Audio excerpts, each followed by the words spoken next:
तो once again hello and welcome. शुरुआत करते हैं आज की क्लास की। ये जो क्वेश्चन था जिसमें ऐसा बोल रहा था कि जब इस ट्रायंगल की साइड L से 2L हो जाएगी, जब इसकी साइड L से 2L हो जाए उस दौरान हमसे पूछा गया था कि जितने भी पार्टिकल्स हैं उनकी स्पीड क्या होगी। यही क्वेश्चन था ना। ठीक है, देखते हैं। तो समझने के लिए मुझे ऐसे समझ लेना चाहिए कि एक छोटा सा ट्रायंगल था L, इसके हर एक ट्रायंगल की साइड L थी, इसके हर एक वर्टेक्स पे चार्ज रखा हुआ था। इसको अपन ने जब रिपल्शन की वजह से चार्ज दूर जाएंगे, जब चार्ज दूर जाएंगे तो ये 2L 2L 2L साइड हो गया, तो इन पे चार्ज Q Q Q हो गया। तो हमसे पूछ रहा है कि जब ये यहाँ पर तो ये हर एक चार्ज की वेलोसिटी जीरो थी, रेस्ट पे था। जब अपन ने इसे छोड़ा तो रिपल्शन की वजह से सारे चार्ज दूर गए। जब ये सारे चार्ज दूर गए तो हर चार्ज की कितनी वेलोसिटी होगी, यही क्वेश्चन था। यही पूछा है ना। ठीक है, शुरुआत करते हैं। सबसे पहले ये देखना चाहिए, क्लास 11th का कॉन्सेप्ट है, आप लोगों को याद होगा। वर्क एनर्जी पावर नाम की चीज़ थी, जहाँ पर ऐसा था कि अगर किसी सिस्टम पर लगने वाला एक्सटर्नल फोर्स जीरो है तो सिस्टम का मोमेंटम कंजर्व रहता था। याद है क्या? अगर किसी सिस्टम पर एक्सटर्नल जीरो है तो उसका जो मोमेंटम रहेगा वो कैसा रहेगा? कंजर्व। अब अगर ये मोमेंटम कंजर्व है तो यहाँ पर ये तीन पार्टिकल्स थे, इस पे अगर देखोगे तो इस पे फोर्स इधर लग रहा था, इस पे फोर्स इधर लग रहा होगा और इस पे फोर्स इधर लग रहा होगा। क्या किसी को फोर्स की डायरेक्शन को लेके प्रॉब्लम है तो मैं दूर कर देता हूँ। देखो ये कैसे लग रहा होगा, इस पे भी बात कर लेते हैं। मैं रेड कलर से जो बना रहा हूँ, इस वाले ने इस पे इधर फोर्स लगाया होगा इस लाइन के अलोंग, हाँ या ना। इस वाले ने इस पे इधर रिपेल किया होगा इस लाइन के अलोंग, तो इन दोनों का रिजल्टेंट बीच में ही तो आया होगा। सिमिलरली इस पर इधर फोर्स आया होगा, इस पर इधर फोर्स आया होगा, इन दोनों का रिजल्टेंट इधर आया होगा। सिमिलरली इस पे इधर और इस पे इधर, तो ये इधर गया होगा। ये जो बात मैंने बोली, इसमें किसी को कोई समस्या है क्या? मेरा ऐसा मानना है कि सिस्टम पर बाहर से कोई भी फोर्स नहीं लग रहा है और इस वक्त इस पे जो फोर्स है वो जीरो है। देखो कैसे, इन तीन वेक्टर ही तो हैं इस पे जिन पे फोर्स लग रहा है, गौर से देख। ऊपर वाले चार्ज पे ऊपर लग रहा है, इधर वाले चार्ज पे इधर लग रहा है और इधर वाले चार्ज पे इधर लग रहा है, यही तो है। अगर इसका मैग्नीट्यूड F है तो इसका भी F होगा और इसका भी F होगा, ये बताने की जरूरत नहीं है। इनके बीच का एंगल 120 डिग्री होगा क्योंकि ये सारे equal force, equally inclined, equilateral triangle, सब कुछ अगर ऐसा है तो इनके बीच में जो एंगल बनेगा वो भी 120 डिग्री ही बनेगा। इक्वली इंक्लाइंड, इक्वल मैग्नीट्यूड के वेक्टर्स का रिजल्टेंट जीरो होता है। नींद आ रही है आज तो? स्कूल से आई? हाँ। इक्वली इंक्लाइंड वेक्टर्स का जो रिजल्टेंट होता है वो जीरो होता है अगर उनका मैग्नीट्यूड इक्वल है तो। ये बात पता है क्या तुमको? कितने लोगों को नहीं पता? कितने लोगों को पता है? अच्छा, बहुत लोगों को पता है, मतलब सबको ही पता है। तो इसका मतलब ये ऐसा है कि इस पर लगने वाला एफ नेट जीरो है। जिनको ये भी समस्या है कि सर ये एफ नेट जीरो कैसे आया, मैं उनको भी समझा सकता हूँ। देख कैसे, एक काम कर, इस एफ के ना दो दो कंपोनेंट कर ले। ये एंगल 60 होगा कि नहीं होगा? ये भी 60 हो जाएगा। इधर एफ कॉस 60 f/2 होता है, एफ कॉस 60 पता है कि नहीं पता? तो ये तो हो गया f/2। इधर भी एफ कॉस 60 f/2, तो नेट कितना बचा? एफ। इधर का एफ साइन 60, इधर का एफ साइन 60 एक दूसरे को कैंसिल कर देगा। ये एफ और ये एफ एक दूसरे के अपोजिट है, तो नेट कितना हो गया? तो इससे मैंने ये बात प्रूफ कर दी कि इस पूरे सिस्टम पर लगने वाला नेट फोर्स कितना है? जीरो। अगर इस सिस्टम पर नेट फोर्स जीरो है तो इसका मोमेंटम कैसा रहेगा? कंजर्व। अब आओ मोमेंटम पे। तो भाई मोमेंटम पे ऐसा है कि पहले इसका मोमेंटम, इनिशियल मोमेंटम कितना है? कोई बता सकता है इनिशियल मोमेंटम कितना है?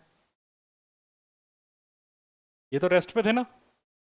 तो इनिशियली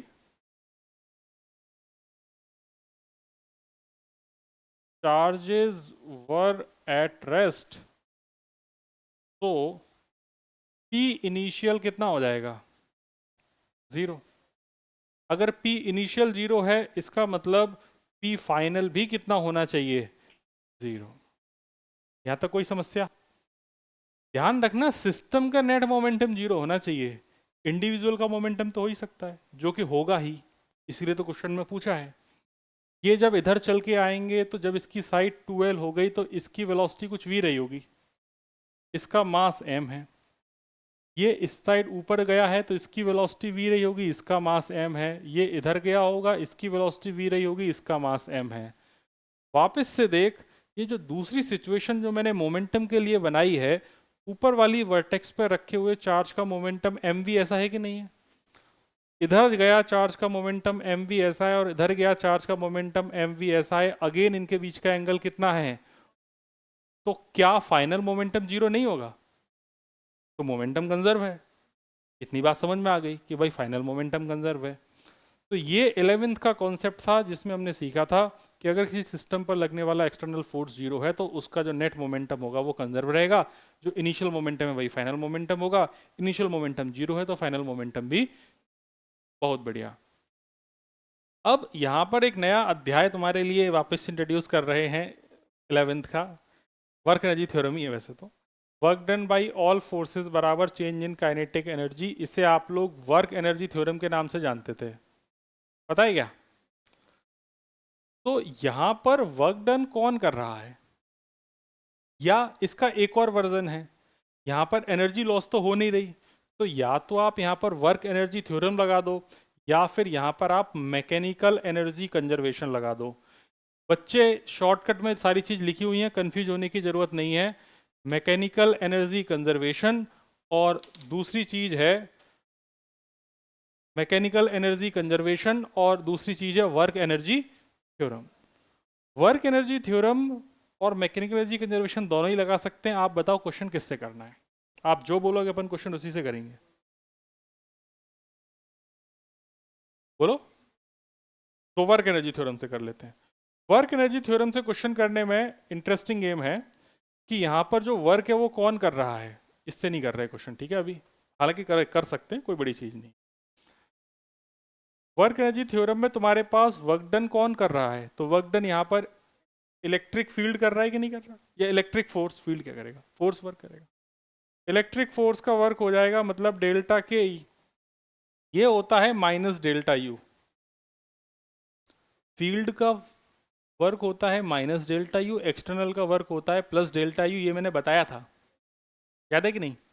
तो माइनस डेल्टा यू बराबर के फाइनल माइनस के इनिशियल, ये हो जाएगा you initial minus U final. Minus अंदर मल्टीप्लाई कर दिया डायरेक्ट, मैंने लिखा तो फाइनल माइनस इनिशियल ही है, लेकिन आगे क्या लगा दिया, माइनस, तो क्या बन गया, initial minus final is equal to K final minus K initial. गौर से देखिए, तेरी मैकेनिकल एनर्जी कंजर्वेशन ही तो बन गई, you initial plus K initial बराबर U final plus K final. Same ही इक्वेशन आती है हमेशा। इसी को तो आप मैकेनिकल एनर्जी कंजर्वेशन के नाम से जानते हैं। सही बात है। शुरू करते हैं आगे की कहानी। मैं इस पेज को अपनी शक्तियों का इस्तेमाल करके छोटा कर देता हूँ और इसको कोने में चिपका देता है। चलना भाई, बुरा क्यों मान रहा है? तो ज़्यादा छोटा हो गया। इतना तो ठीक है, इतना तो दिख रहा होगा। अरे हाँ ना, कुछ तो हिलो डुलो। ठीक है। तो जब आप इसमें मैकेनिकल एनर्जी कंजर्वेशन या वर्क एनर्जी थ्योरम कुछ भी लगाएंगे तो उसकी इनिशियल पोटेंशियल एनर्जी मुझे याद है वो थी के क्यू स्क्वायर बाई एल, और ऐसे तीन पेयर थे, आया ना? इनिशियल काइनेटिक एनर्जी के नाम पे जीरो है। जब फाइनल बात करेंगे तो फाइनल ये हो जाएगी, तीन पेयर तो रहेंगे लेकिन इस बार जो साइड है वो कितनी है, 2l। बट काइनेटिक एनर्जी में तुम्हें तीनों पार्टिकल की काइनेटिक एनर्जी लिखनी पड़ेगी। अगर एक की energy kinetic energy half M V square है तो ऐसे कितने पार्टिकल हैं, तीन। यहां तक कोई प्रॉब्लम? इसको इधर लेके जाएंगे तो ये बचेगा 3/2। 3 में से 3/2 गया तो 3/2 ही बचा। ये 3 में से 1.5 गया तो 1.5 बचा। तो 3k square by L square is equal to 3/2 M V square. 3/2 से 3/2 मर गया, सही है ना? तो यहां से उसने क्या पूछा था, स्पीड पूछी थी। यहां से v आ जाएगा तुम्हारे पास K Q square upon M L square का अंडर रूट। हर पार्टिकल की इतनी वेलोसिटी होगी, ठीक है? आप लेंगे।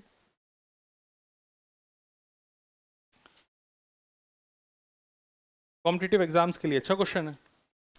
तुम 2 चैप्टर मिक्स करके क्वेश्चन बनते हैं। हाँ क्या? अच्छा 1 मिनट, मैंने एल स्क्वायर लिख दिया क्या? हाँ तो ये गड़बड़ है, एल स्क्वायर नहीं होगा, एल होगा, मेरी गलती है। ठीक है, मेरी गलती है वो। चलो भाई छाप लो।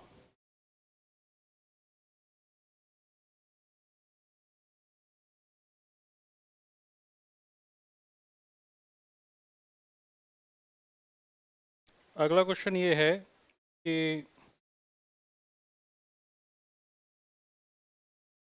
a 3 coulomb charge is released from rest. A 3 coulomb charge is released from rest. Riddhima, Riddhima ही नाम है ना?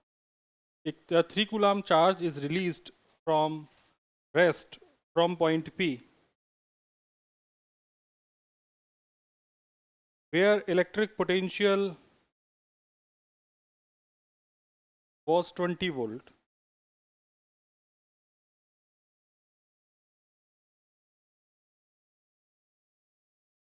Where electric potential was 20 volt. Find its kinetic energy when it reaches to infinity. Find its kinetic energy when it reaches to infinity. कौन सी theorem?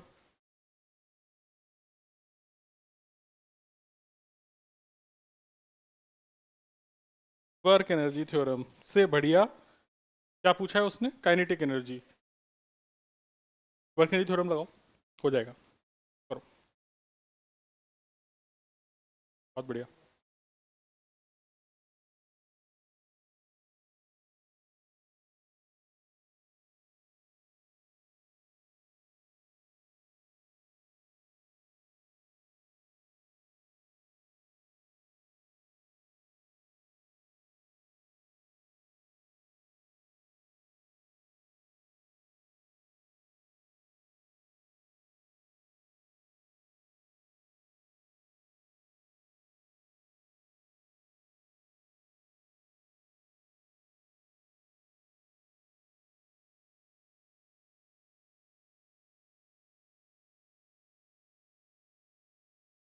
GP का formula तो नहीं भूल गए ना?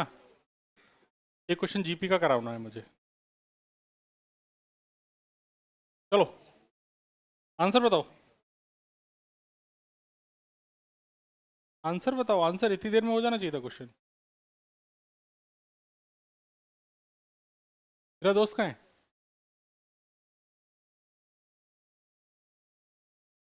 धोखा दे गया।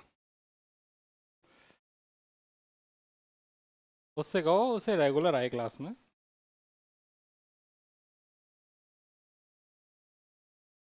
दोस्त किसका है?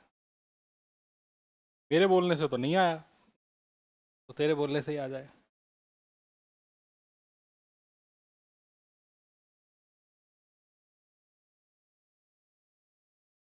कर रहे हैं, करिए। इतना टफ तो नहीं है। तेरी आंख में क्या हो गया बेटा? क्या? क्या है, क्या है? ये क्या होता है?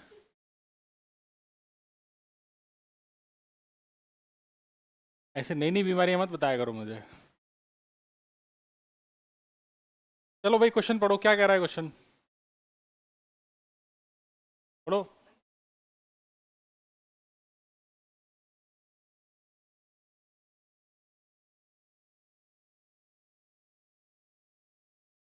बहुत बढ़िया। मतलब पार्टिकल की इनिशियल वेलोसिटी कितनी है? 0। यहाँ से अपन ने इसको उठा के फेंक दिया, पोटेंशियल 20 वोल्ट है तो इन्फिनिटी पे जाएगा। उसने हमसे पूछा है कि वहाँ पे इन्फिनिटी पे इसकी काइनेटिक एनर्जी कितनी होगी। इतना बात पता है कि अगर इन्फिनिटी पे गया तो इन्फिनिटी पे इसका पोटेंशियल 0 हो जाएगा। बाकी मुझे कुछ नहीं पता। तो मुझे, मैं मैकेनिकल एनर्जी कंजर्वेशन भी लगा सकता हूँ यहाँ, जो कि कहता है U initial plus K initial बराबर U final plus K final.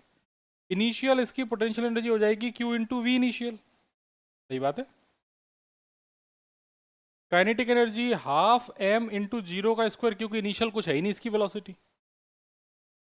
Final potential energy infinity पे Q into potential at infinity plus kinetic energy at infinity. अब देखो ये Q है तुम्हारा 3, V की वैल्यू है 20, ये 0 है इनिशियल, और ये इन्फिनिटी पे पोटेंशियल 0 होता है, तो तुम्हारे पास जो काइनेटिक एनर्जी इन्फिनिटी पर निकल के आई वो कितनी आ गई? 60 जूल आई कि नहीं आई? कितने लोगों की सही है? बस 1 2 3, गुड, बहुत बढ़िया।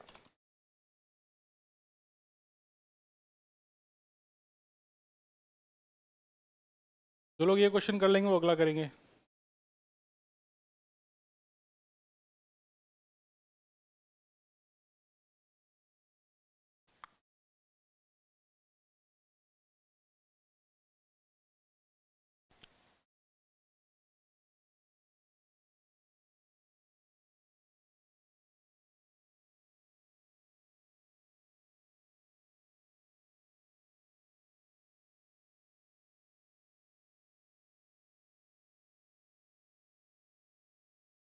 Find potential at origin.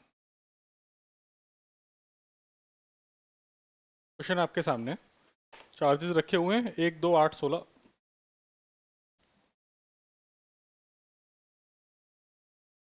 8 नहीं होगा, 4 होगा। अच्छा नहीं लग रहा ना।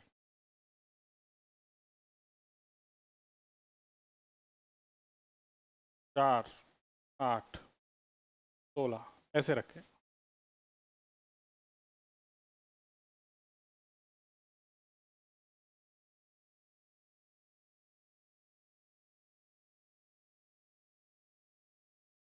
एक 2 4 8 16 इस तरीके से रखे हुए हैं।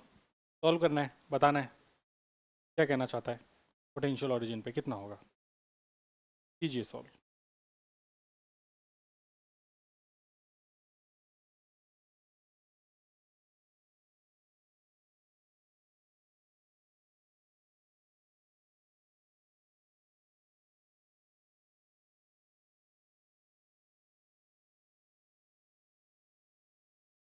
लगाओ लगाओ लगाओ, जो करना है करो, स्वतंत्र हैं आप।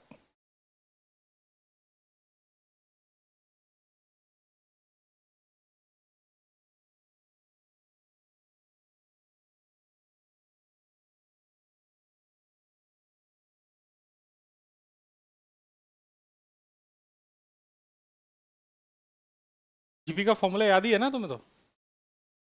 अरे इन्फाइनाइट जीपी का A/1 - R याद तो था।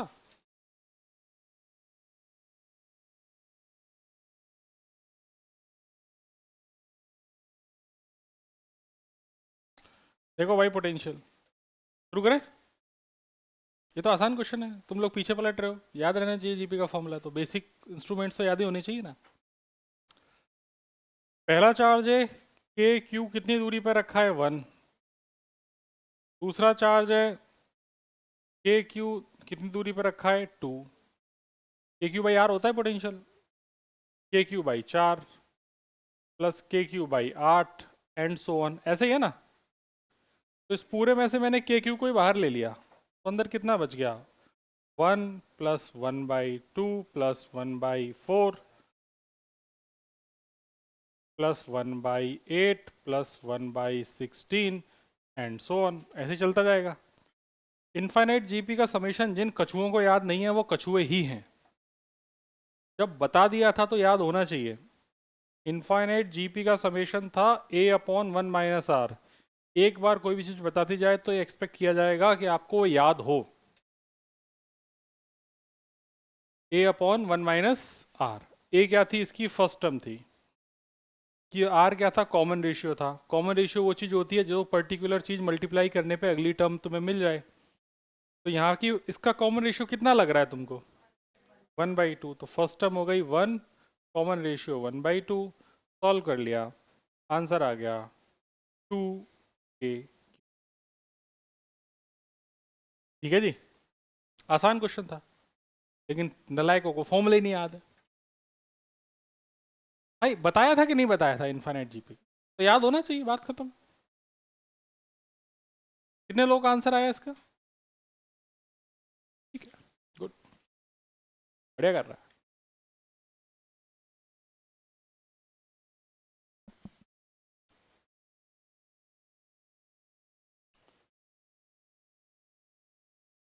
ठीक हो? अभी तो बैठने की जगह है पीछे। चलो आगे बढ़े, स्लाइड अगली करें। अरे हाँ या ना, ये हम बता चुके थे, कोई क्वेश्चन ही था आई थिंक। अब आपके एनसीईआरटी के क्वेश्चन शुरू हो रहे हैं, आप लोगों को सॉल्व करने हैं। क्वेश्चन आपके सामने है, फटाफट सॉल्व करके आंसर बताते जाने हैं। आंसर सबके सेम आने चाहिए, अलग अलग नहीं आने चाहिए। करो। और मेरी ऐसी उम्मीद मैं रख रहा हूँ कि जितना पढ़ा है उस हिसाब से आप लोग सॉल्व कर लेंगे।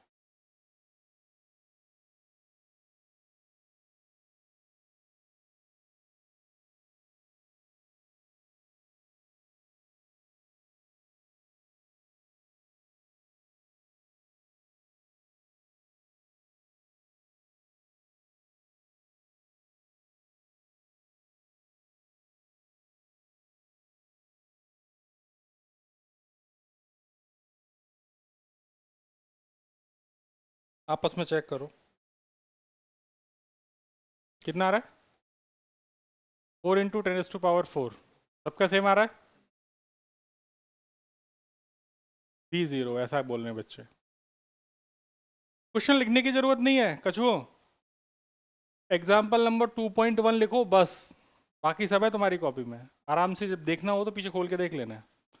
ऐसे आधे आधे पेज के क्वेश्चन लिखने में टाइम वेस्ट थोड़ी करेंगे, उससे बढ़िया है कि मैं 4 क्वेश्चन एक्स्ट्रा कराऊंगा। समझ गए बात को? क्या क्वेश्चन था?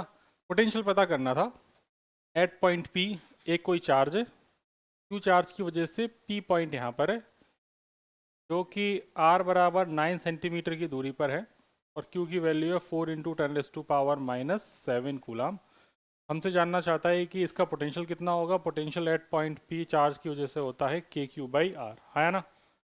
वैल्यू चिपका दी होगी, आंसर आ गया होगा। बच्चों ने इस क्वेश्चन को कर ही लिया होगा। और ये हो गया होगा 9 × 10⁻⁻²। ये हो गया होगा 4 × 10⁻⁵ 4, 10⁻⁴ ये आ रहा है भाई दोस्त। 4 × 10⁻⁴ वोल्ट कितने लोगों का सही है? बहुत बढ़िया। आपसे उम्मीदें करी जाती है कि एनसीईआरटी के क्वेश्चंस तो फॉर्मूले बेस्ड हैं, जो याद होने चाहिए, मतलब सॉल्व हो जाने चाहिए। क्यों नहीं हुआ तुमसे? बोल ले कुछ नहीं। मोबाइल चला रही थी क्या तेरी पड़ोसन? बालों के बीच में चेहरा छुपा के बैठी है, क्या क्या इरादा है? Hence obtain the work done in bringing a charge 2 × 10⁻⁹ from infinity to the point P. Does the answer depend on the path along which the charge is brought? नहीं, पाथ इंडिपेंडेंट होता है, क्योंकि ये इलेक्ट्रिक फोर्स कैसा force है? Conservative. तो इसका answer तो है नो। रीजन लिखना चाहोगे तो रीजन क्या है? Electric force is conservative force, that's why work will be path independent. अब पूछ रहा है वर्क बता दो मुझे इन्फिनिटी से पॉइंट पी तक लाने पे, बताओ क्या करना चाहिए। ऑलरेडी एक चार्ज मेरे पास है, 4 × 10⁻⁷ कूलाम है मेरे पास, Q1। और दूसरा पॉइंट है ये P, यहाँ पर दूसरे चार्ज को लेके आना है मुझे इन्फिनिटी से 2 × 10⁻⁹ कूलाम। क्या करना चाहिए मुझे समझाइए, कैसे सॉल्व करूं? Q × V, बिल्कुल सही तरीका है। दूसरा, मैं इसको डायरेक्टली भी तो सोच सकता हूं। इसने जो बात बोली है ये वास्तव में पोटेंशियल एनर्जी ही तो पूछ रहा है। देख, चार्ज पहले Q2, ये Q2 चार्ज कहां पे था? इन्फिनिटी पे। इन्फिनिटी से पॉइंट P तक लाने में किया गया वर्क ही तो पोटेंशियल एनर्जी होती थी। तो उसने वर्क ही तो पूछा है, मतलब क्या है? पोटेंशियल एनर्जी तो पूछ रहा है। बेसिक डेफिनेशन तो याद ही है, बेसिक डेफिनेशन यही तो थी, इन्फिनिटी से पॉइंट P तक लाने में किया गया वर्क। तो इस सिस्टम को बनाने में किया गया वर्क वही तो पोटेंशियल एनर्जी थी। या फिर भाई हमारे बच्चे नहीं इस चीज़ में कंफर्टेबल है, उन्हें नहीं समझ में आ रहा कि बेसिक डेफिनेशन है, तो वो ऐसे भी कर सकते हैं। भाई आपको वर्क पूछा है तो वर्क होता है Q, जिस चार्ज को लेके आ रहे हो, इंटू डेल्टा V। तो आप जहां से Q2 को लेके आए, कहां से लेके आए, V एट पॉइंट P आपका फाइनल है, इसको ऐसे लिख देते हैं, V final minus V initial. V initial कितना है, क्योंकि आपका जो V इनिशियल था वो कहां पर था, इन्फिनिटी पे, तो वो कितना है, V फाइनल मतलब आपका V पॉइंट पे हो गया, तो Q2 into V at point P, सही बात है, V फाइनल मतलब पॉइंट P। तो Q2 की वैल्यू कितनी है बेटा, 2 into ten raise to power minus 9, और P पॉइंट पे पोटेंशियल पहले पार्ट में अपन निकाल चुके, तो ये हो जाएगा 4 into ten raise to power 4, तो कितना हो गया, 8 into ten raise to power minus 5, ये हो जाएगा इतना जूल। कितने लोगों का सही है, बहुत बढ़िया। कितने लोगों ने जैसे मैंने पहले वाला तरीका बताया उससे सोचा, 2 लोगों ने, ये डेफिनेशन ही है, वो पोटेंशियल एनर्जी ही पूछ रहा है इन शॉर्ट। ठीक है बेटा, ये आज खाने में क्या मतलब कुछ कमी रही क्या, तो पेन कैसे खा गई, हाथ से खा लेती है, अच्छा हाथ से मोड़ देती है, अरे भैया वो ले ले, वो ऐसे हाथ मजबूत करने वाला, वो क्या होता है वैसे, हैंड ग्रिपर, हाथ में मजबूत हो जाएगा। पेन पे जोर चला रही है बेचारी। आगे बढ़े, अरे यस सर, नो सर। अगला क्वेश्चन, फटाफट स्पीड से करो भाई, जल्दी करना है अपने को और सही करना है, जल्दी भी करना है सही भी करना है, दोनों चीज चाहिए मुझे। एग्जाम्पल नंबर 2.2, आंसर वांसर सब तुम्हें पता ही होंगे।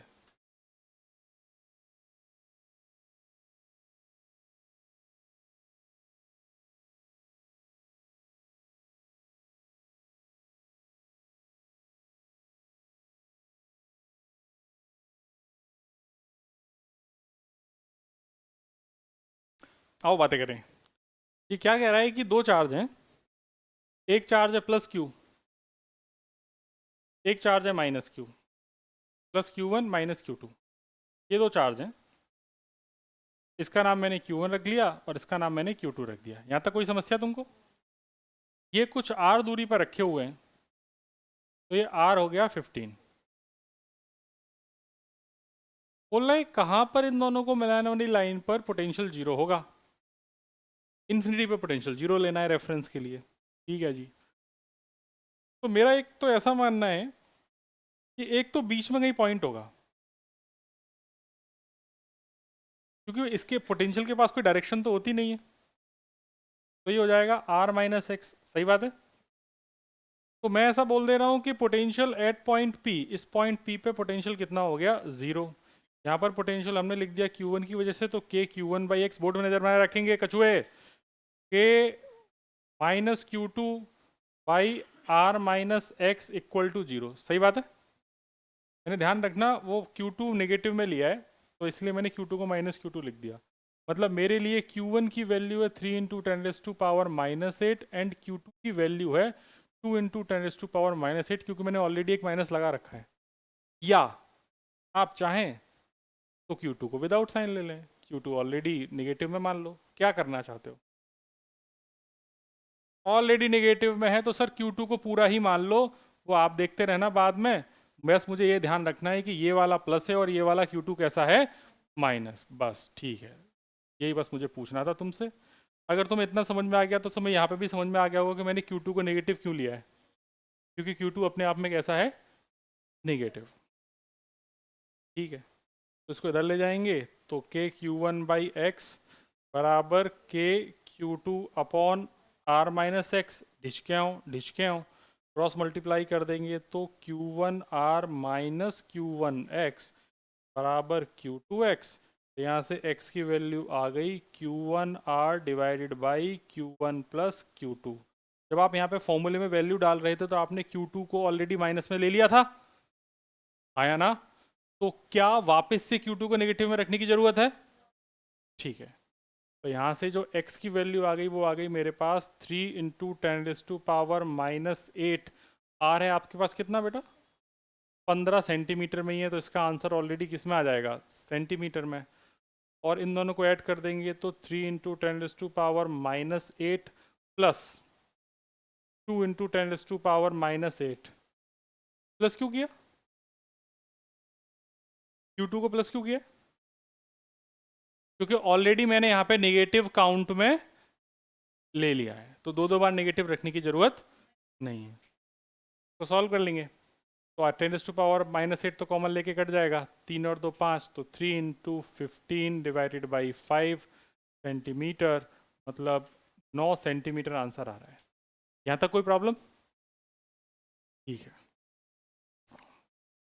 इसका दूसरा पार्ट ये कह रहा है कि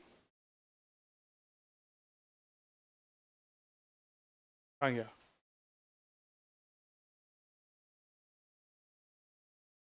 हम इसको कॉपी कर सकते हैं? तो बिल्कुल कर सकते हैं। हो गया कॉपी। हम इसे मिटा भी सकते हैं।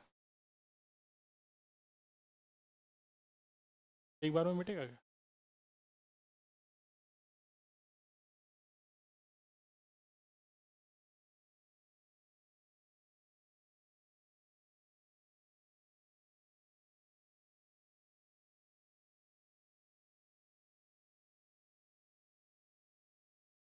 ठीक है भाई, एक पार्ट तो हो गया। अब देखो इसका दूसरा हिस्सा, जहां पर हम बात ये कर रहे हैं कि ऐसा भी तो हो सकता है कि एक पॉजिटिव चार्ज यहाँ है, नेगेटिव चार्ज यहाँ है, जो पोटेंशियल है वो मिड पॉइंट इनके बीच में ना होके लेफ्ट और राइट में कहीं हो, जीरो। क्योंकि K Q by R, K Q one by R one, K Q two by R two में बीच में एक माइनस ही तो चाहिए। वो माइनस इन दोनों साइन की वजह से हो सकता है, और डिस्टेंस तो या तो लेफ्ट में या राइट में। तो इसका कंक्लूजन कैसे निकले कि ये जो इक्विलिब्रियम, ये जो जीरो पोटेंशियल का पॉइंट आएगा, ये लेफ्ट में आएगा या राइट में आएगा, इसका कंक्लूजन कैसे निकालोगे ये बताओ। मिड पॉइंट ये बीच वाला तो समझ में आ गया, लेफ्ट राइट में कैसे निकालेंगे? मुझे सोचो और ज़रा समझाओ, ये कैसे अपन कर पाएंगे?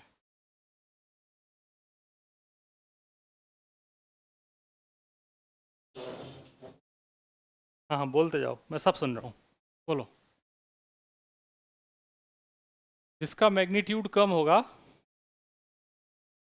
उसके पास होगा, तो इसको बिल्कुल सही सोच रही है। हमेशा जो जीरो पोटेंशियल या इक्विलिब्रियम पॉइंट होता है, जहाँ पर इलेक्ट्रिक फील्ड या फोर्स जीरो होता है, वो हमेशा बड़े वाले से दूर और छोटे वाले के पास होता है। इसको ऐसे याद रख, बड़े वाले से दूर, छोटे वाले के पास। बड़े वाले से दूर, छोटे वाले के पास हम सिर्फ मैग्नीट्यूड को कंपेयर करके कर रहे हैं, हम उनके साइन नहीं देख रहे। हमें देख रहे हैं 3 और 2 में कौन बड़ा है? 3, तो 3 से दूर और 2 के पास। समझ गए बात को? तो उसको ऐसे सोच लो, 3 से दूर और, अच्छा इसको और क्या कर सकते हैं? बुढ़ापा आ गया यार, घुटने दर्द करने लगे।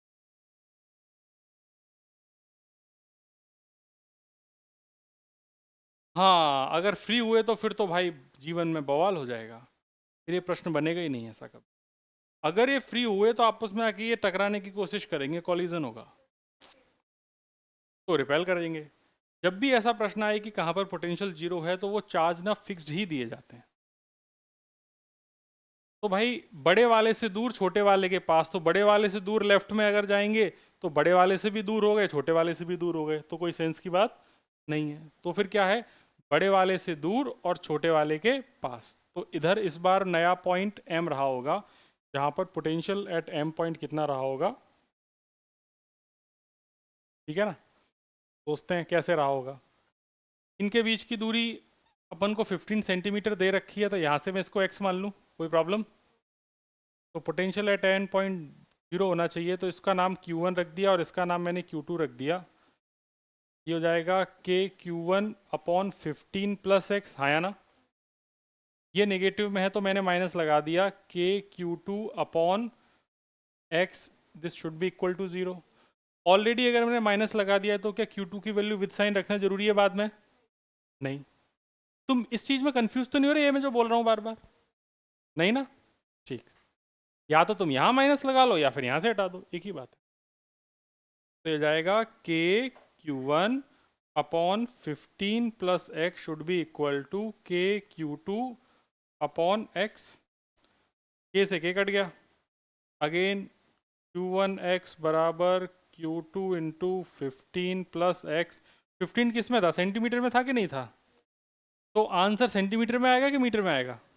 सेंटीमीटर में आएगा। बहुत बढ़िया। तो ये हो जाएगा Q1 x Q2 into 15 plus Q2 x, तो यहाँ से x आ जाएगा Q2 into 15 upon Q1 minus Q2।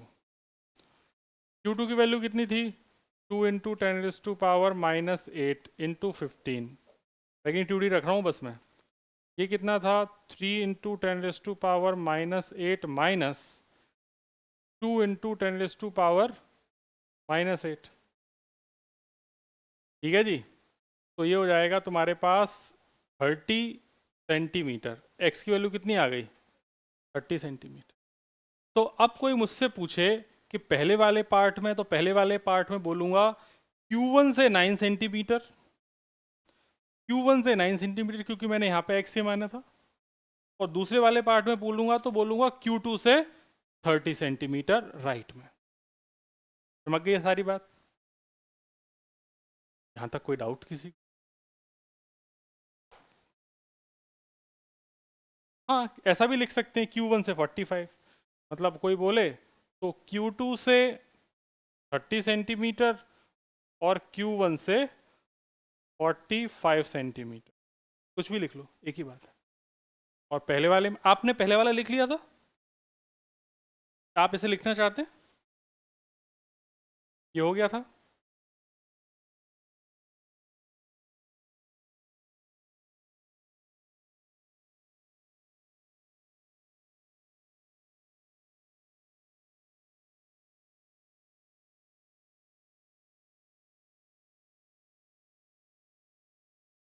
ठंड लग रही है क्या?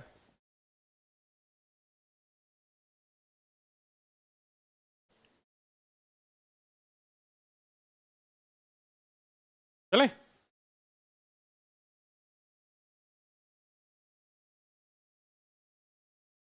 इसे छाप रहे थे आप? छापिए जैसे छापना है।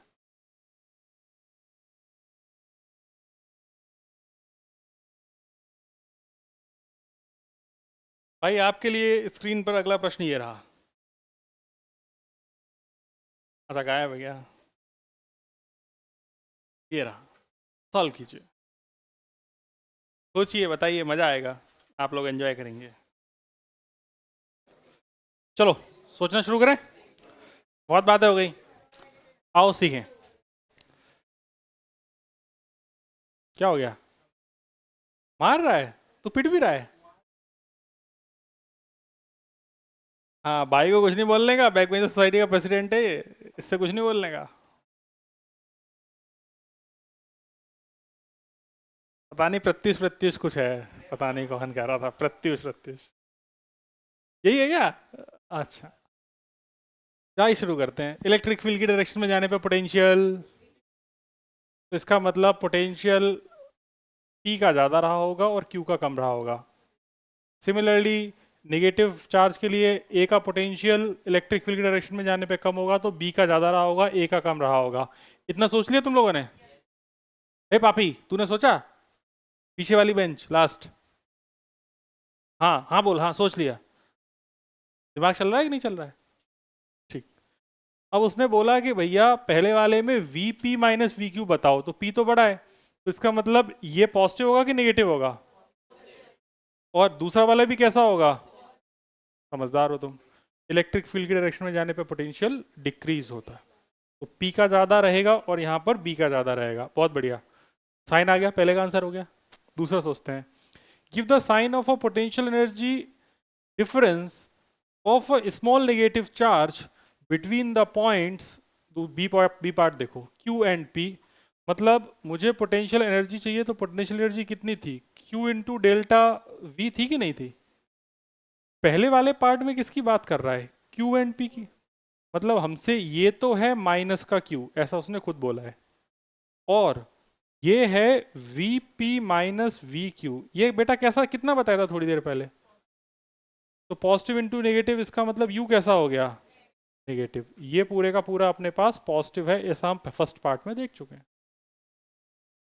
सिमिलरली इसका दूसरा पार्ट देखेंगे। दूसरे वाले पार्ट में क्या कह रहा है कछुआ, ए एंड बी के बारे में बात कर रहा है। तो minus Q into V B minus V A कैसा है, ये छोटा है, तो ये भी पॉजिटिव है पूरा। ये पॉजिटिव इंटू नेगेटिव, तो इसका भी यू कैसा आ जाएगा, तो दोनों के ही आंसर कैसे हैं, नेगेटिव। बहुत बढ़िया, दो सोच लिए। तीसरा देखते हैं, give the sign of work done by field. किसका वर्क पूछ रहा है, फील्ड का। फील्ड का वर्क मतलब U initial minus U final. Point important, U initial minus small positive charge Q2P लेके जाना है।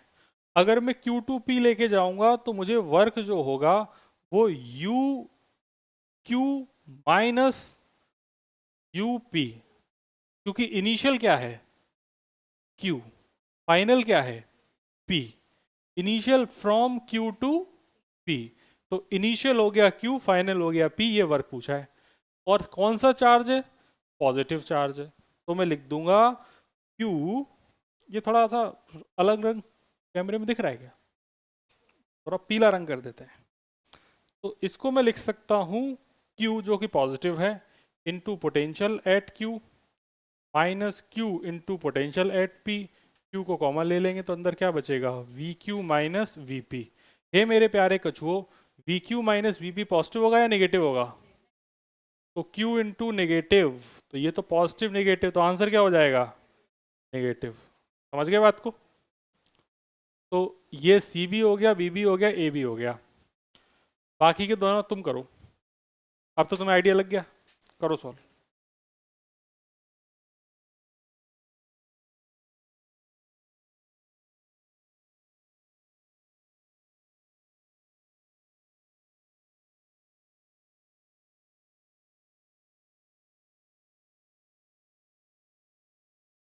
इसका आंसर लिखने का क्या तरीका होना चाहिए, उसे समझने के लिए आप लोग एक बार एनसीईआरटी देख लेना कि इसको लिखना शब्दों में कैसे है, ठीक है।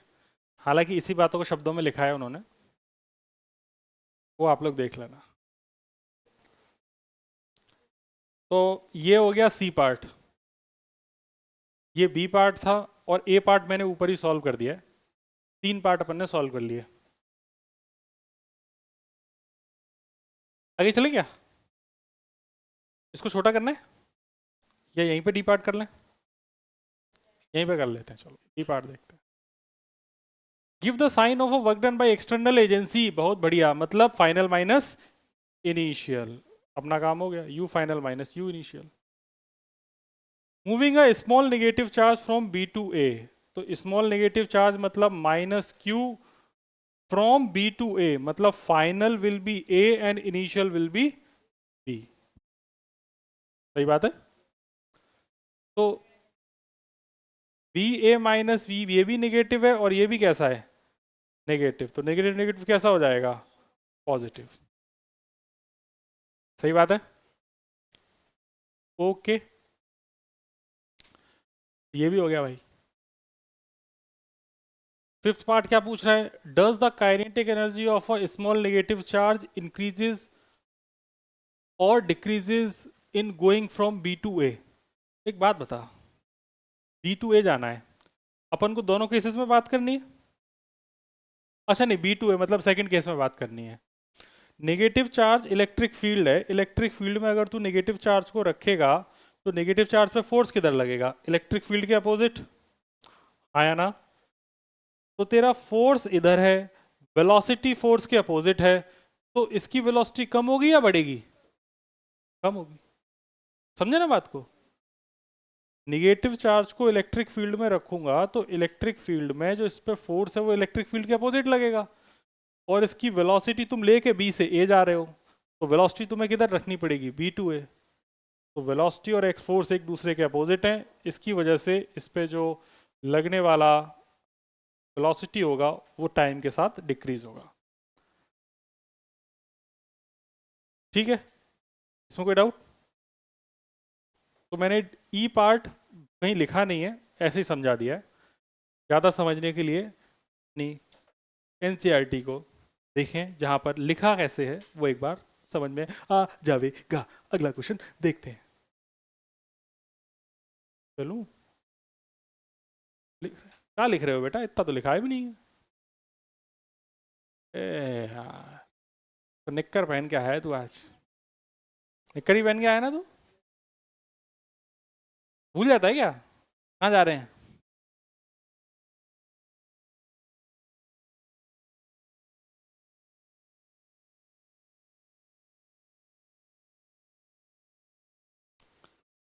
तेरे चक्कर में अटका है सब मामला, जल्दी लिख। कछुए, ए प्यारे कछुए। चलो, अगला प्रश्न आपकी स्क्रीन पर ये रहा, सॉल्व कीजिए।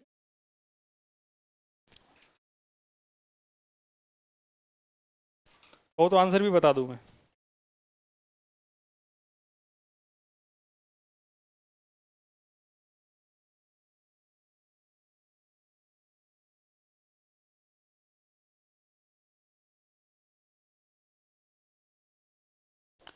देखो भाई, पहले वाले में पूछा work required to put together this arrangement, मतलब मैंने इन्फिनिटी से चार्ज लेके आए होंगे, सिस्टम को बनाया होगा, तो इसी को तो अपन पोटेंशियल एनर्जी कहते हैं।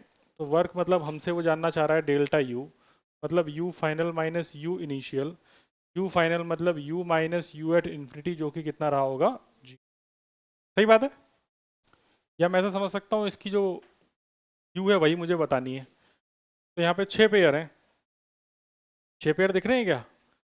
You A B plus U B C plus U C A plus, नहीं, C D, U C D plus U D A, हो गया 4, plus U A C plus U B D, सारे pair done. ये distance root 2D होगी कि नहीं होगी?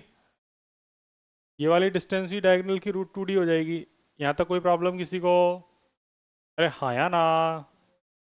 No sir, तो देखेंगे इधर, ए और बी की बात कर लेंगे, तो ये है minus K Q Q divided by distance कितनी मानी है डी, एक प्लस एक माइनस, तो नेट माइनस, बी सी में एक प्लस एक माइनस, सी डी में एक प्लस एक माइनस, ए डी में भी एक प्लस एक माइनस, मतलब सभी माइनस में ही आएंगे। तो minus K Q Q by D, minus K Q Q by D, minus K Q Q by D.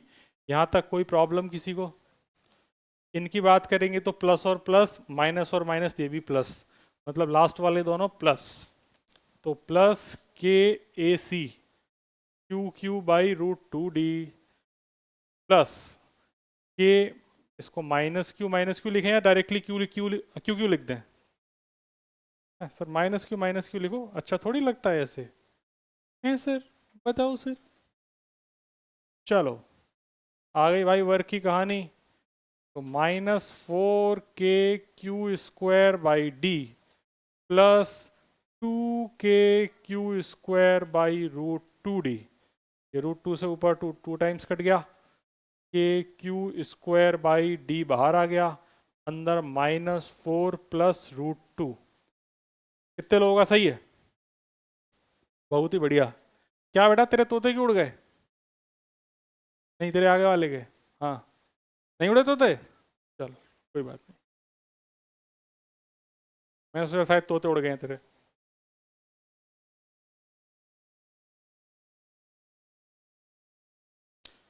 तो ये चुपचाप बैठी है, हो गया तेरे से?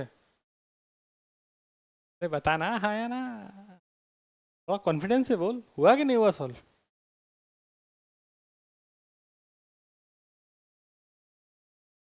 कितने लोगों से नहीं हुआ है वो लोग हाथ उठाओ जरा, उठाओ, शर्माओ मत बेटा, मैं बताऊंगा, उठाओ उठाओ हाथ उठाओ। तुम 3 लोगों से ही नहीं हुआ, बस 4 लोगों से क्यों नहीं हुआ? अच्छा अच्छा, हाँ ठीक। पड़ोसी पीछे वाले दोनों?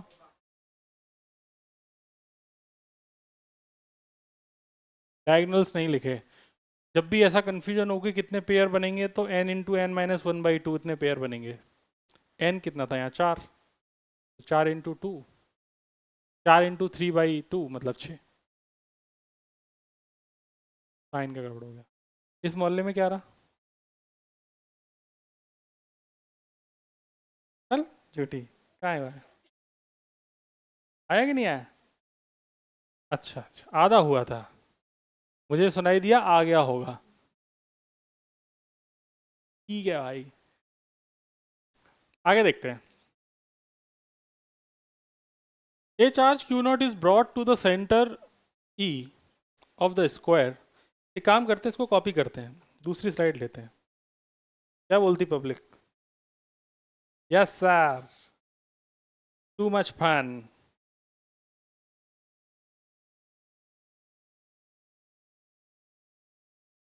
ए यार, बड़ी समस्या है इनको।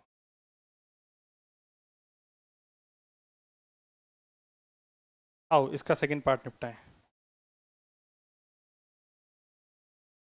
तो पिछला वाला तो ये क्या, ये तो तुमने कर ही लिया। सेकंड पार्ट देखते हैं। A charge Q naught is brought to the centre E of the square, the four charges being held fixed at its corner, how much extra work is needed to do that? भाई कहाँ से लेके आए हो, इसके बारे में इसने क्वेश्चन में कुछ बोला है क्या? नहीं ना, तो अपने इन्फिनिटी से लेके आए जब कुछ नहीं बोला है तो। और रही बात वर्क की, तो वर्क मेरे पास हो जाएगा Q इंटू बी। वैसे तो Q इंटू डेल्टा भी होता है, Q into B final minus B initial. इस चार्ज को लेके आ रहे हैं वो Q नॉट है। मुझे पोटेंशियल चाहिए सेंटर पे बी एट ई, और कहाँ से लेके आए हैं, उसने कुछ बोला ही नहीं है, तो इसका मतलब इन्फिनिटी से लेके आए हैं, तो ये इन्फिनिटी रहा होगा। इन्फिनिटी पे पोटेंशियल कितना मानते हैं? मतलब मुझे जो काम करना है वो Q not into V E का करना है कि नहीं करना दोस्त? तो क्यू नॉट चार्ज ये है। अब बेटा तुम्हें पोटेंशियल लिखना है, और तुम बस समझदार हो ही, ऐसा तुमको लगता है? ये आर और आर मान लेते हैं, तो ये 2r distance root two D के बराबर है कि नहीं है? तो r की value root two D by two, मतलब d अपॉन रूट टू आई कि नहीं आई? हाँ है ना? तो ये भी तो r और r है, इसने क्या तुम्हारा बिगाड़ा है? सॉल्व करते हैं, खत्म हो गया क्वेश्चन, टाटा बाय बाय। ई पे पोटेंशियल एक तो हो गया, एक वो वाले क्यू की वजह से, ए पे जो रखा है, तो के क्यू बाई आर, इसकी वजह से minus K Q by are, इसकी वजह से प्लस के क्यू बाई आर, और डी वाले की वजह से minus K Q by are. भाई इस पे तो कोई वर्क ही नहीं करना पड़ रहा, तो हम लेके कहाँ से आए हैं? पहले कहाँ चार्ज था ये? पहले चार्ज कहाँ था? क्या इन्फिनिटी पर, क्या इन्फिनिटी पर था चार्ज? तो ये तो जीरो है वर्क, इसमें तो कोई वर्क ही नहीं करना पड़ा मुझे, ये तो वर्क पूरे का पूरा चार्ज ऐसे ही पड़ा रहा, इस पर तो कोई वर्क नहीं करना पड़ा। अगर हम इसको इन्फिनिटी से लेके आए हैं, क्या ओरिजिनल क्वेश्चन में कहाँ से दिया था ये?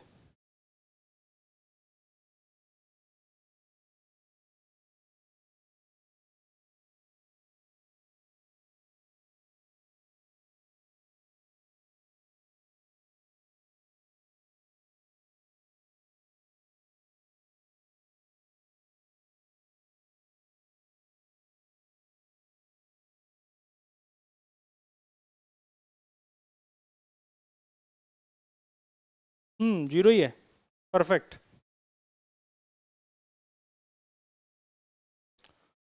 मुझे कन्फ्यूजन हो गया इसके आंसर, मुझे लगा एनसीईआरटी में गलत दिया है, सही है, जीरो ही दिया है।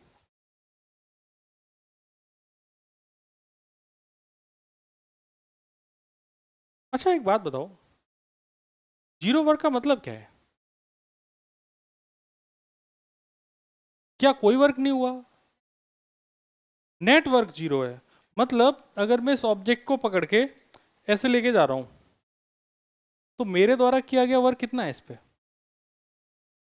सोच के बताओ जरा इस पूरे प्रोसेस को। मैं इसको यहां से लिया, इस कोने से लेके इस कोने पे ले आया, मेरे द्वारा इस मोबाइल पर किया गया वर्क कितना है? क्यों? क्यों जीरो है? इनिशियल ये है, फाइनल ये है, कहाँ सेम है देवी? बताओ।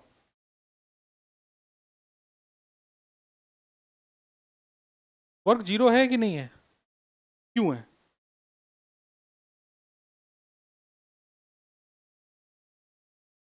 यही आंसर सही है, बस यही एकमात्र रीजन सही है। वो रीजन में क्या है कि देखो, सुनो सुनो सुनो, पापी वाली हरकत नहीं करनी। जैसे ये एक ऑब्जेक्ट रखा था मेरे हाथ पे, तो मैंने इस ऑब्जेक्ट पे एकमात्र फोर्स लगाया, वो नॉर्मली तो लगाया, इसके अलावा मैंने कौन सा फोर्स लगाया? ठीक है। और मेरा डिस्प्लेसमेंट इधर है, मैं इस पॉइंट ए से चल के बी पॉइंट पे चला गया, राइट। तो मैंने जो एस डिस्प्लेसमेंट जो मेरा हुआ, इनके बीच में एंगल कितना है, तो वर्क कितना हुआ? 0, क्योंकि F S cos 90। But interesting point ये है कि जब हम इसको एक जगह से दूसरी जगह लेके जा रहे हैं, वर्क भले ही 0 है, लेकिन मेरी एनर्जी तो खर्च हो रही है। आया ना? इसका मतलब आम बोलचाल की भाषा का जो वर्क है और जो फिजिक्स का वर्क है, उनका आपस में कोई भी रिलेशन नहीं है। हम जो बात करते हैं जब भी हम कि हम कोई काम कर रहे हैं, मतलब हम कोई एनर्जी खर्च कर रहे हैं, समझे बात को? आम बोलचाल की भाषा में वर्क का मतलब है एनर्जी खर्च करने से रिलेटेड। अगर मैं पूरे दिन इस मोबाइल को हाथ में लेके घूमता रहूं, तो मैं तो शाम को बेहोश हो जाऊंगा ऐसे पकड़ के, हाँ है ना? जबकि मेरा नेटवर्क कितना होगा, समझ गए बात को? तुम पूरे दिन दौड़ो, 40 किलोमीटर की मैराथन दौड़ो, और लौट के शाम को घर पे आ जाओ, तुम्हारा नेट डिस्प्लेसमेंट कितना है? 0। तो वर्क कितना है? लेकिन तुमने काम किया है? एक्चुअली तुमने काम नहीं किया है, तुमने एनर्जी खर्च की है। तो तुम जब भी आम बोलचाल की भाषा में वर्क बोलते हो, तो तुम एनर्जी के बारे में बात कर रहे हो, समझे? ठीक है, चलो अगला क्वेश्चन, फटाफट आंसर चाहिए। इस क्वेश्चन का कैलकुलेशन थोड़ा सा टेढ़ा है, तो मैं चाहता हूं कि चलो करो तो सही, देखें कितना टेढ़ा है तुमसे।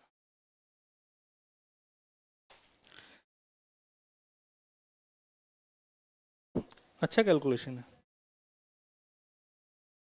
तीसरे पार्ट में, पहले दो का तो सही है।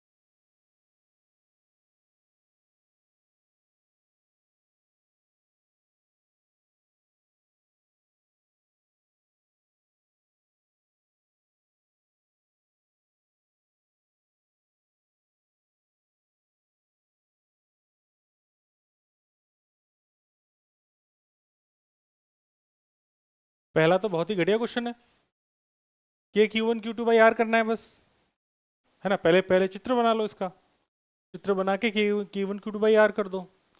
दूसरा कह रहा है वर्क कितना रिक्वायर्ड होगा इन्फानाइट पे ले जाने में, ये भी आसान है, वर्क Q डेल्टा भी हो जाएगा, या U final minus U initial हो जाएगा, है कि नहीं? और तीसरा है,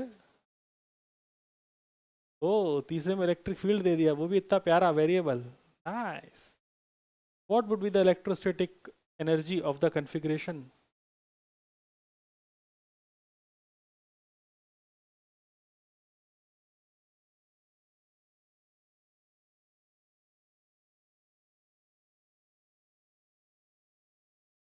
ये एक्स एक्सिस तेरा वर्टिकल क्यों है? अच्छा अच्छा, ठीक है चलो। जैसे ए वाले को अगर देखेंगे, तो ए वाला तो बहुत आसान है, ये तो ओरिजिन, इधर तेरा +9, इधर तेरा -9, और दो चार्ज है, -9 पे रखा है 7 माइक्रोकूलम, इधर रखा है -2 माइक्रोकूलम। इसकी पोटेंशियल एनर्जी पूछ रहा है, तो के Q1 Q2/R, द आंसर। घटिया सा क्वेश्चन। 7 × 10⁻⁻6 -2 × 10⁻⁻6, इन दोनों के बीच की डिस्टेंस कितनी है? 18 है ना यार, 9 इधर 9 इधर, तो कितना हो गया? 18 सेंटीमीटर। ये गड़बड़ नहीं कर देना, क्यू आ गया, कितना हो गया? 9 दूनी 18, दो, दो से दो कट गए, तो -7 इंटू 6 6 12, 12 में से 9 गए तो कितने बचे? 3, -3 -2 तो -1। ये आ रहा है भाई -0.7 जूल। यही है क्या? पक्की बात? अगला वाला करो। How much work is required to separate the two charges infinitely away from each other? ये तो आसान है। अभी ये कहाँ पर है? अभी ये कहाँ पर है, कितनी दूरी पर है? ठीक है, तो इसका जो u इनिशियल है सिस्टम का वो तो है -0.7 जूल। u फाइनल तुम कहाँ चाह रहे हो? इन्फिनिटी पे, और इन्फिनिटी पे u कितना हो जाएगा? समझ गए बात को? तो जब ये इनफाइनाइट पे पहुंच जाएंगे तो इनका u जीरो हो जाएगा। तो तुम्हें वर्क पूछा है तो वर्क हो जाएगा u final minus u initial. External का वर्क पूछा है कि तुम्हें कितना करना पड़ेगा। u final is 0, u initial is -0.7, तो आंसर हुआ इज +0.7 जूल। क्या समझे? चमका कि नहीं चमका? चलो भाई, दोनों बढ़िया क्वेश्चन, आगे बढ़ो। अगला बताओ। आगे वाले का कैलकुलेशन अच्छी है, उसका आंसर है 49.3 जूल। आंसर मैंने बता दिया, सॉल्व तुम कर लो।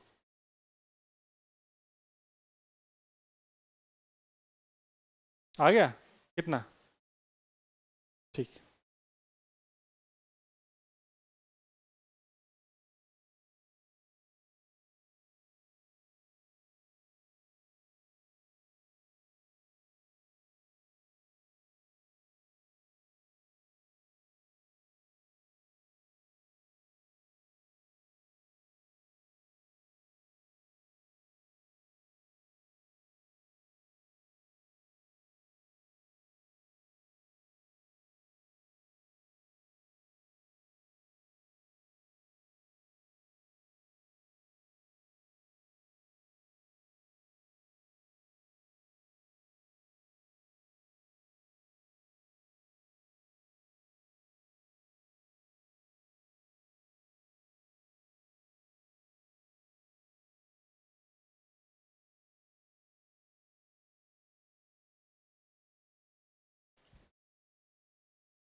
हो गया? अगला, अगला चलना है। अरे बोलना।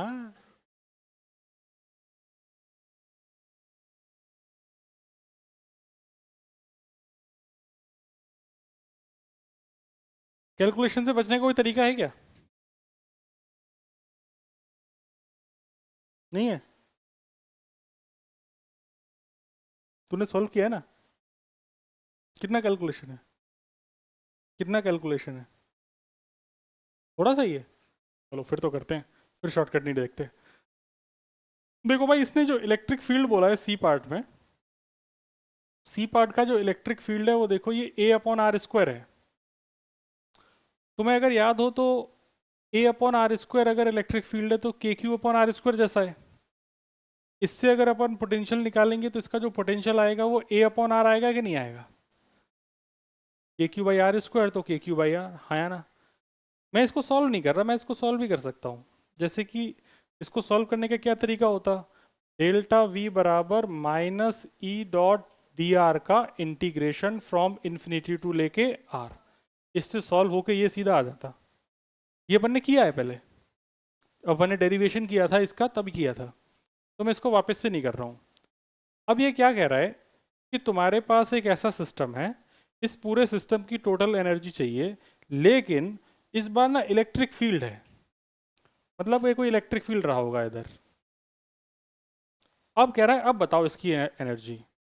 तो देखो, इसके पास जो भी एनर्जी है वो एनर्जी कितने तरीके की है? दो तरीके की है।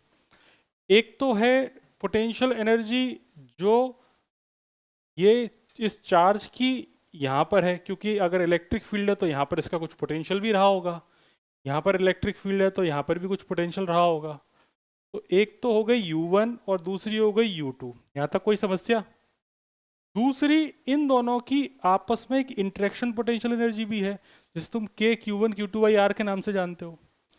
तो ये हो गई, बोर्ड में नजर बनाए रखना, ये दिख रहा है क्या? ये हो गई Q इंटू V1 या Q1 इंटू V1, क्योंकि वो वाला चार्ज Q1 मान लेते हैं अपन, इसको अपन ने Q1 नाम दे दिया और इसको Q2 नाम दे दिया। और ये हो गई Q2 इंटू V2 प्लस आपस में एक दूसरे की तो K Q1 Q2 बाई, समझ गए बात को? तो इसमें तीन तरीके की एनर्जी, दो तरीके की एनर्जी है। ये तो है इंटरेक्शन और ये वाली है आपस में, नहीं ये वाली इंटरेक्शन है और ये वाली है नॉर्मल पोटेंशियल एनर्जी। तो जो चार्ज है वो कितना है? पहले है 7 माइक्रो कूलम, तो 7 माइक्रो।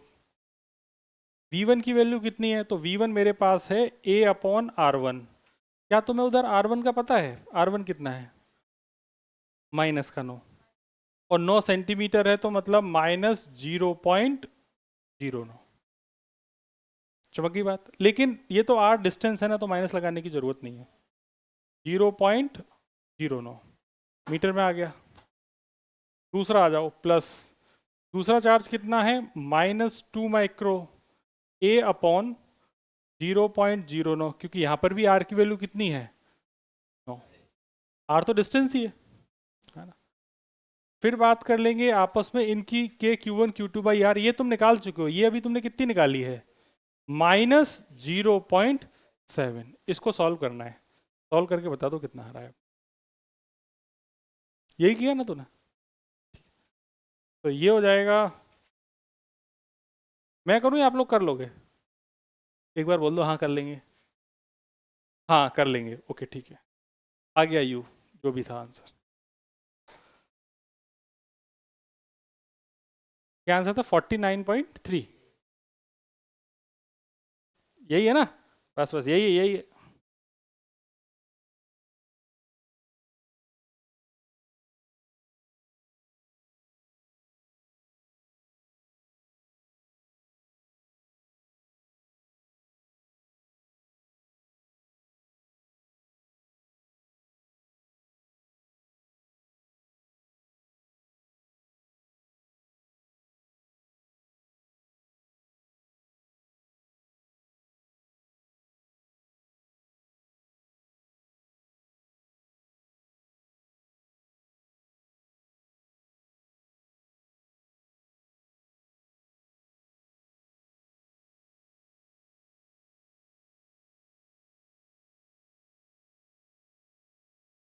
तुम इतना जो मुस्कुरा रहे हो,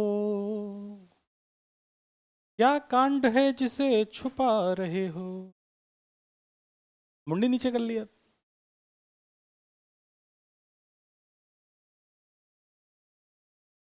जल्दी करो यार, तुम लोग कैलकुलेशन ही तो करनी है। मैं कर दूंगा तुम्हारे बदले की कैलकुलेशन। 7 में से 2 गए 5, माइक्रो मतलब 10⁻⁻⁻6, ए मतलब 9 इंटू 10⁻⁵ डिवाइडेड बाई 0.09 माइनस 0.7। तो ये हो जाएगा, 9 से 9 कट गया, ये बच गया -2, तो मतलब बच गया 50। 50 माइनस 0.7 मतलब 49.3। सही है? अब सही है, पहले नहीं आ रहा था आंसर है? अच्छा आ गया था, तो बता दिया करो मुझे भी, मैं भी सीख जाऊंगा थोड़ा सा। करो। दिखाई दे रहा है क्या छोटा छोटा इसमें?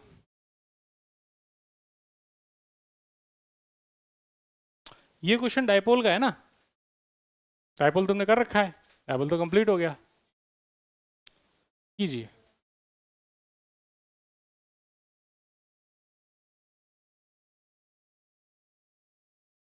डायपोल कहाँ कराया है? कौन पूछ रहा है? शागुन है क्या? प्रांजल है क्या? अच्छा, तुमने नहीं किया?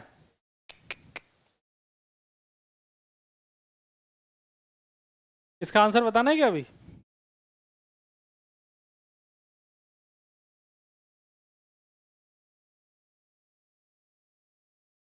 पी तुमको दे रखा है क्वेश्चन में, permanent dipole magnet.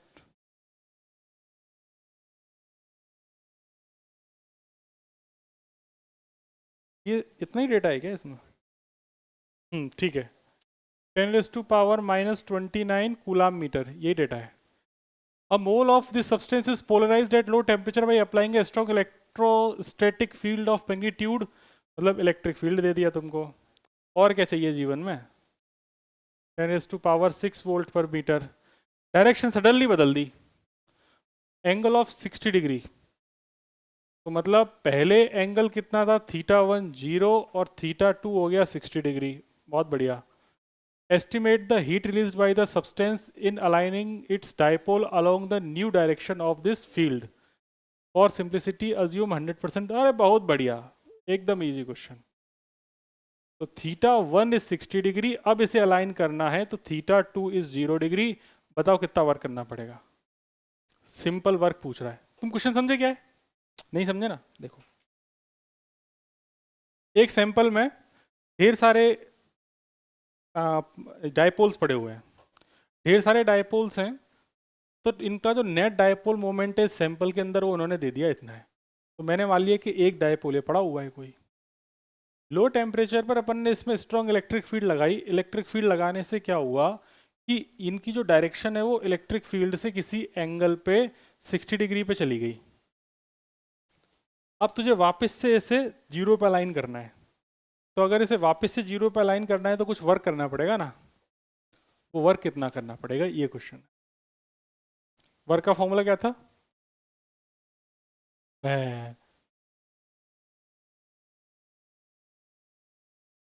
T vector E vector angle theta.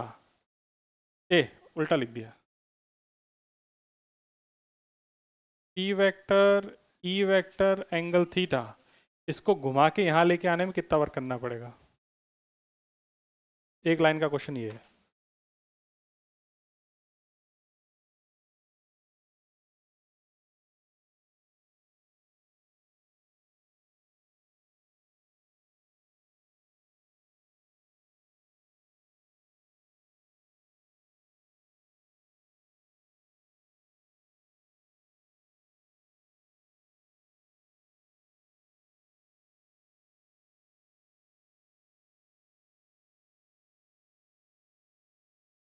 इसका तो फॉर्मूला याद था ना तुमको?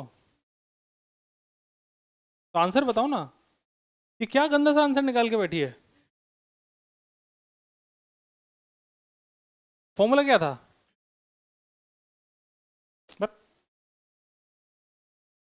पीई कॉस θ1 माइनस, बस वैल्यू तो डालनी थी, इसमें क्या कमान का।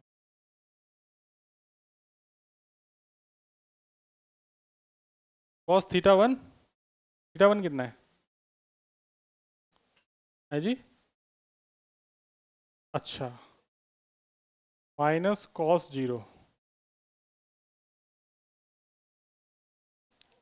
तो 10⁻⁻23 और ये -1/2, ये है क्या? ऐसा तो नहीं है।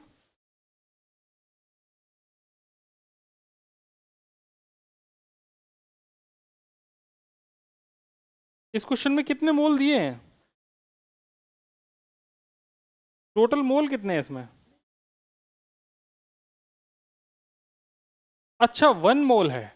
तो ये तो एक मोल में निकालने पड़ेंगे ना अपने को। ये एक मॉलिक्यूल का दिया था, तो अपने को एक मोल में निकालने पड़ेंगे। तो मोल में निकालेंगे, किससे मल्टीप्लाई कर दो? बस Na से मल्टीप्लाई कर दो, दैट्स इट।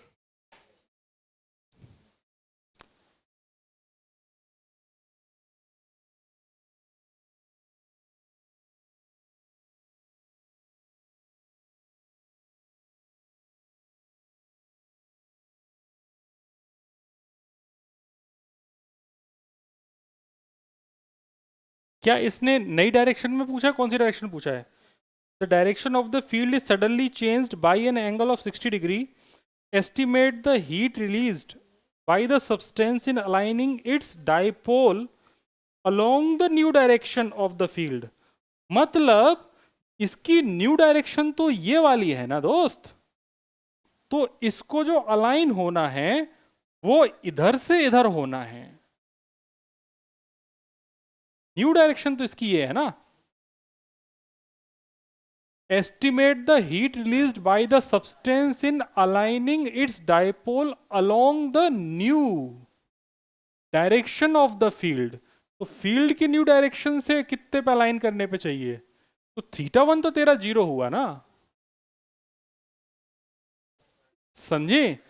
वो अंग्रेजी पढ़ने में गड़बड़ हुई है, अंग्रेजी पढ़ने में गड़बड़ हुई है। अंग्रेजी पढ़ने पे वो ये कह रहा है कि पहले इसकी जो डायरेक्शन इधर थी सडनली इधर अलाइन हुई, तो इधर अलाइन होने में तुम्हें कितना वर्क करना पड़ा?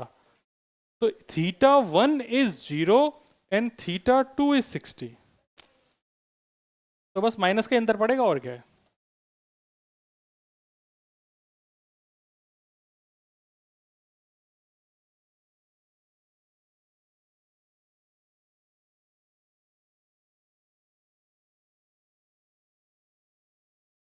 इसको सॉल्व होके कितना आ रहा है? 3.011 इंटू 10⁻⁻⁻, माइनस Na की वैल्यू क्या होती है बेटा? इतना ही आएगा, 3.011 जूल आएगा, दैट्स इट। Na की वैल्यू में -23 रख दिया क्या? अच्छा अच्छा अच्छा, होता है। जैसे मुझसे अंग्रेजी पढ़ने में गड़बड़ हो जाती है, ऐसे तुमसे फिजिक्स पढ़ने में गड़बड़ हो जाती है। अच्छा ठीक, सबके पाप बराबर होते रहने चाहिए। चलो अगला क्वेश्चन। नहीं करना क्या? अरे एक क्वेश्चन तो करो यार।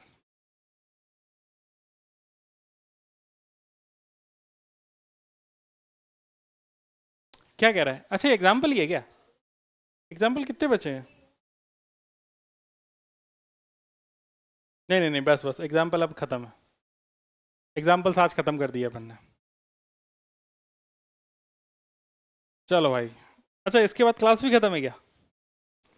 ठीक है चलो, आंसर बताओ इसका पापियो। क्या कह रहा है? एक comb run through once dry hair attracts small bits of paper. कंघी को बालों में रगड़ने पे कंघी कागज के टुकड़ों को अपनी तरफ खींच लेती है। What happens if the hair is wet or if it is a rainy day? अगर बारिश हो जाए बालों के ऊपर और रेनी डे हो, मतलब इनका ऐसा कहना है कि रेनी डे मतलब तुम भीग रहे हो।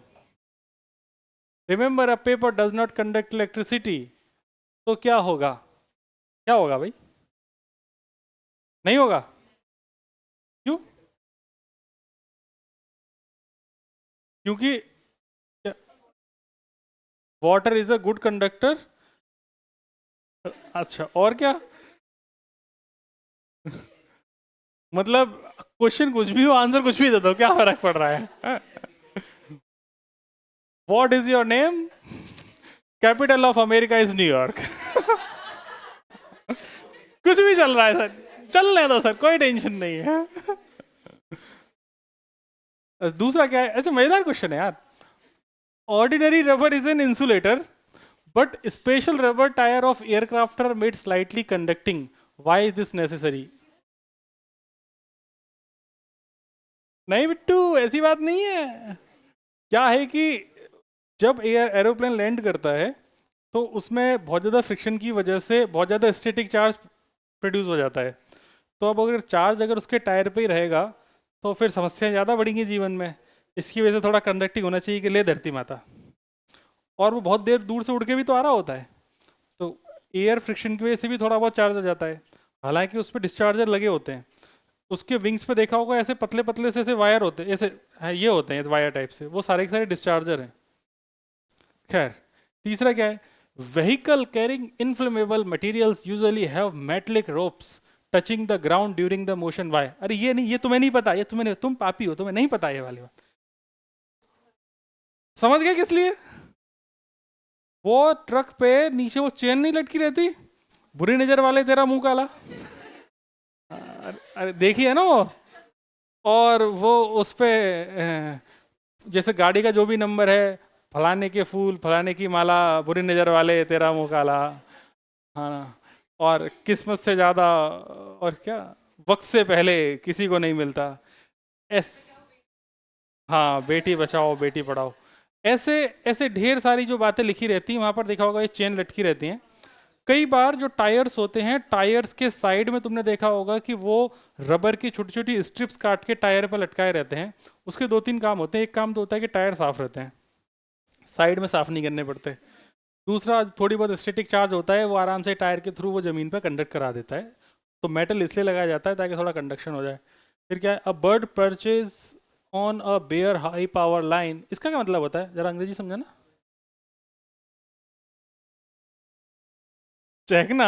अरे वो चर्पिंग होता है, chirping, CHIRPING, chirping, ping ping ping, on a bare high power line and nothing happens to a bird. अच्छा, वो चिड़िया, छोटी सी चिड़िया 10,000 वोल्ट की लाइन पे बैठ जाती है, उसे कुछ नहीं होता, क्योंकि वो अर्थ के। तो एक काम करते हैं, अपन दोनों हाथ पकड़ के ऐसे लटक जाते हैं और देखते हैं, हमारा भी तो कनेक्शन अर्थ से नहीं है, तो क्या होगा? शॉक लगा, शॉक लगा, शॉक लगा। एक सीरियल आता था, भाभी जी घर पे हैं, देखा है क्या तुमने? आता है, अभी भी आता है ना? उसमें वो जब भी सामने विभूति नारायण मिश्रा जी के जब भी बेल बजाई जाती है तो सबके वो बाल खड़े हो जाते हैं। वैसे ही हाल हो जाएगा अगर आप ऐसी लाइन को छुएंगी तो। खैर, आओ देखते हैं क्या कहना चाहता है कवि। इस इस प्रश्न के द्वारा कवि आपसे क्या कहना चाहता है इस कविता में। आइए समझते हैं। आइए एक एक बातें करके पढ़ते हैं, मजा आएगा। बैठा जाए। This is because the comb gets charged by friction. The molecules in the paper gets polarized by the charged comb, resulting in a net force of attraction. If the hair is wet or if it is a rainy day, friction between hair and the comb reduces. The comb does not get charged, and thus it will not attract small bits of paper. मुद्दे की बात सुन लो। कंघी को घिसा सिर पे, सिर अगर हुआ गीला, कंघी नहीं होगी चार्ज, कागज नहीं खींचेगी। अगला, to enable them to conduct charge produced by friction to ground, as too much of static electricity accumulated may result in spark or result is fire. वही वही समझ गए? हिंदी में समझो। टायर चार्ज हो गए तो फट जाएंगे, आग वाग लग जाएगी, तो जमीन में भेज दो। धरती माता की जय। फिर आगे देखते हैं, रीजन सिमिलर टू बी। ये सेम ही चीज तो है। चिड़िया के बारे में ऐसा कहना है कि चिड़िया की टांगों के बीच में कोई भी पोटेंशियल डिफरेंस नहीं है। Current passes only when there is potential difference. Actually इसका रीजन इससे अच्छा है, ये गोचू है। सुनो, ये हाई टेंशन वायर है, ये तुम हो।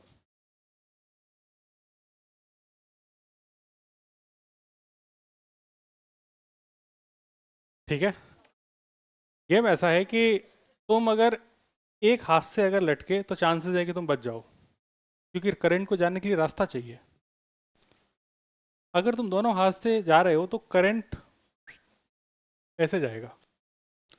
तुम्हारी बॉडी के जो भी करंट की फ्रीक्वेंसी है, उस फ्रीक्वेंसी से तुम्हारी बॉडी के मॉलिक्यूल्स को, इसमें जो रक्त बह रहा है, इन रक्त वाहिनियों में बहते हुए रक्त को उसी फ्रीक्वेंसी से वाइब्रेट कराने की कोशिश करी जाएगी।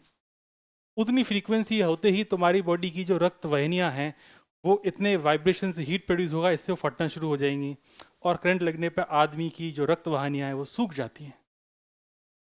इसीलिए आदमी जलने पर काला हो जाता है। करंट लगाए तो आदमी काला हो जाता है, देखा है ना, खून जल जाता है उसके अंदर। क्योंकि वो उतनी तेज दौड़ ही नहीं सकता है, क्योंकि करंट दौड़ रहा है इलेक्ट्रॉन की स्पीड से, और इलेक्ट्रॉन की स्पीड बहुत ज़्यादा है। उतनी स्पीड से अगर दौड़ लोगे तो एनर्जी, तुम्हारा मास एनर्जी में कन्वर्ट शुरू होना आ जाएगा, मज़े ही आ जाएंगे जीवन के। तो चिड़िया जो है, इसका ये एक रीज़न नहीं है। एक्चुअली चिड़िया जब बैठती है तो उसके पैर एक तो बहुत पास पास होते हैं, ठीक है। दूसरी चीज़ ये कि चिड़िया के जो पैर हैं वो एक बैड कंडक्टर हैं, तो वो इलेक्ट्रिसिटी को छूने, अपने से पास होने नहीं देते। और अगर तुम कभी चिड़िया बनो तो इस चीज़ का ध्यान रखना कि पंख वंख तो ठीक है, पैर बैड कंडक्टर होने चाहिए। पंख हो ना हो, है ना, वो देखा है ना, लड़कियां एक फ़ोटो खिंचाती हैं जिसमें यहाँ पे पंख हो रहे होते हैं, पापा की परी वाले। परी, पापा के परे भी हैं वैसे। पापा के परो, क्या हाल है तुम्हारे? तो उसमें जो पंख ऐसे हो रहे होते हैं, उनमें पैर बैड कंडक्टर होना जरूरी है। आज के लिए इतना ही, हम फिर मिलेंगे, तब तक के लिए शुभ रात्रि, शब बगैर। Thank you very much.